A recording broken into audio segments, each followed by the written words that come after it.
Hello, ciao. We are back. It is Friday. Say hello.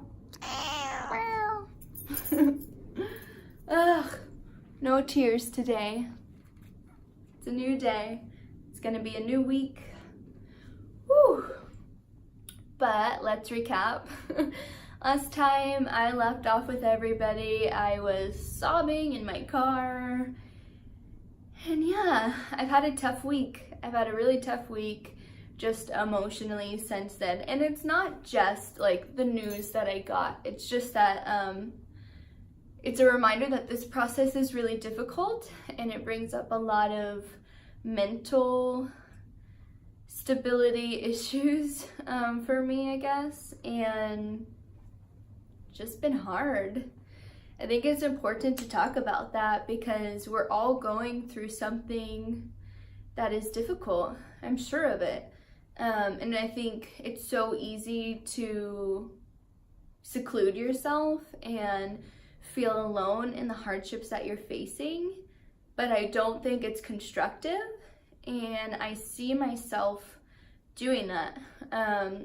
Instead of getting out and going to do things that I enjoy and pulling myself out of this funk that I'm in, I want to stay home and I want to watch my shows, and unless I'm with somebody, I'm not getting out. And I see that happening.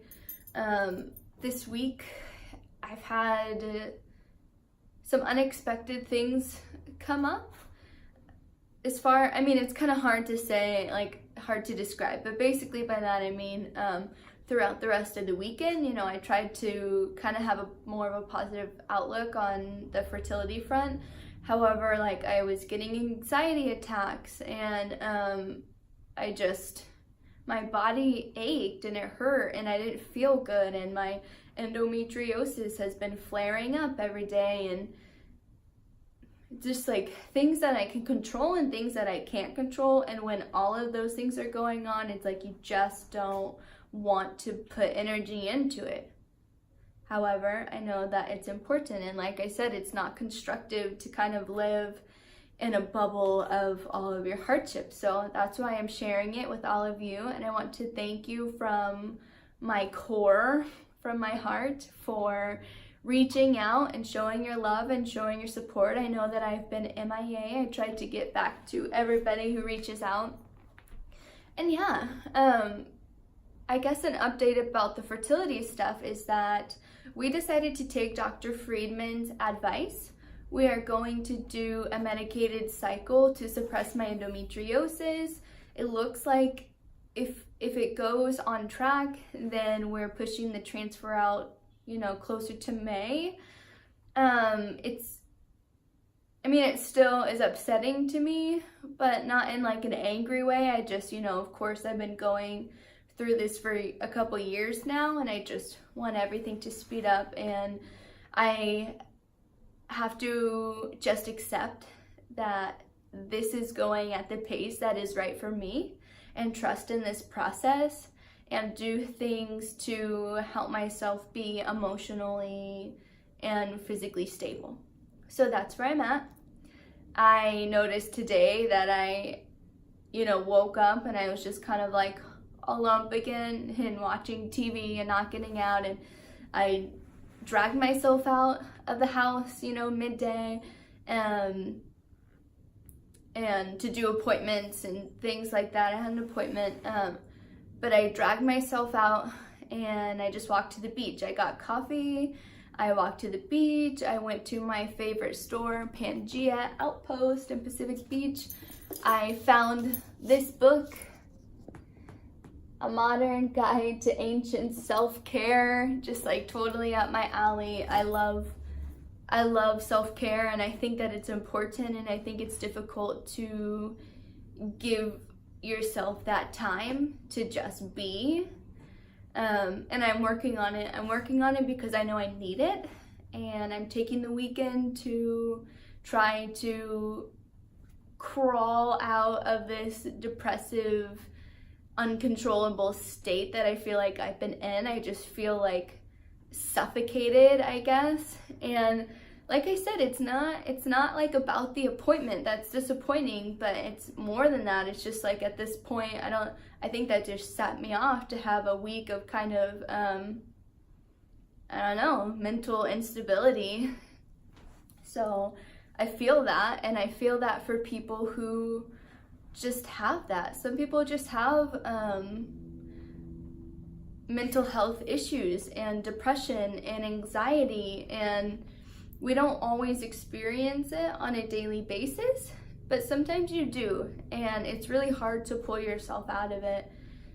So what I want to take away from the hardships that I'm going through, and what I want to share with everybody else, is it doesn't necessarily matter what the hardship is. I mean, you're going to connect differently with people who are going through what you're going through specifically, but there's vulnerability in showing that we all have things that are difficult, and it's hard to talk about them, but it's constructive to talk about them. And this is my trigger right now for the anxiety attacks and the depression and different things that I'm feeling this week. And I think that a lot of people can relate to that. So I want you to know that no matter what you're going through, it's okay to take time out of your day, take time out of your week, to allow yourself the opportunity for self-care and to do something that you enjoy, and to push yourself to go take a walk even when you don't want to make eye contact with people, or go spend money on something that sparks joy, even if you don't think you should. And just know that I am here for each and every one of you who are going through something difficult, and I see you, and I acknowledge that sometimes you just can't control how you feel, and if there's anything that I can do to help, then I am here. You know where my channel's at. You can message me, you can find me on our Instagram, Kindlythelinds, if you just need a little extra love or support. So yeah, I'm just gonna close with that. This weekend, I'm sure Brandon and I will hop on and maybe do something together, a video together. I'd like that. We just didn't have the time. And also, he's, you know how he's super into his fitness and stuff, so he made this cute little video kind of introducing you guys to his gym and his fitness stuff. And we'll make a separate playlist for fitness and workouts or whatever. So if you're into that, you could definitely follow along or reach out to him for some advice. He's really talented and great at what he does. So yes, I hope that you watch this and then internalize the things that you're going through. Go do something good for yourself. I am going to go to dinner with Brandon. We're gonna spend some time. Maybe I'll drink some wine because I can and I deserve it. So yeah, I will check back in with you. I will check back in with you later on this weekend, and I hope you guys have a great night.